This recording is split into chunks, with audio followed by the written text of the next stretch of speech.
Hello, my name's Clive Phillips, and on the 4th of March this year I'm going to be participating in the Ride for MMN Alps2Ocean Dawn to Dusk Challenge. The challenge is aiming to raise money for multifocal motor neuropathy research. The challenge will see me tackle 300 kilometres of the Alps2Ocean bike trail in the South Island of New Zealand. My ride will begin at the head of Lake Pukaki, just in the shadow of Mount Cook, and I will travel along the length of the lake towards its end around the village of Twizel,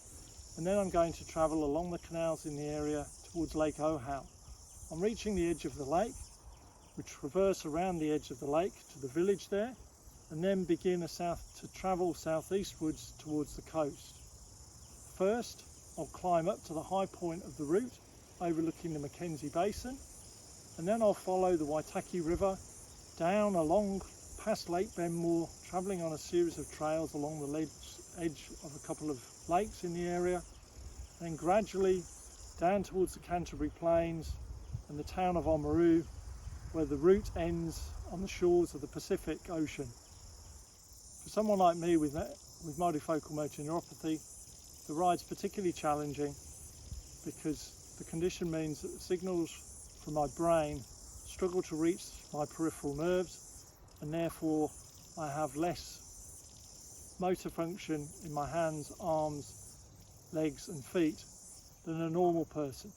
So I struggle for strength and movement in certain parts of my arms, hands and feet.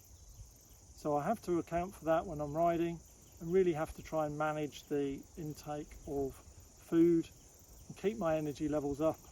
and not overdo it with the muscles too much. So it's really a balance between pushing hard enough to get there in the 14 hours, but not too hard that I run out of energy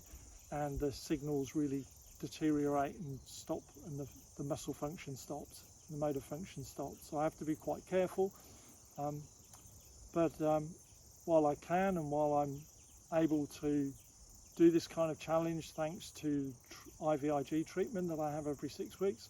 I'm going to really try and make the most of the opportunities that I have to tackle this kind of challenge. To find out more about the Making the Most of Now project, the work we're doing with the GBS CIDP Foundation to raise awareness and funds for research into MMN, then you can go to my website www.makingthemostofnow.co.nz, and there you'll find links to our various social media channels and also to the fundraising page for this event. And if you've got any questions, please sing out, and I hope you enjoy following me on the journey and the future ones that I'll be taking on over the next few years.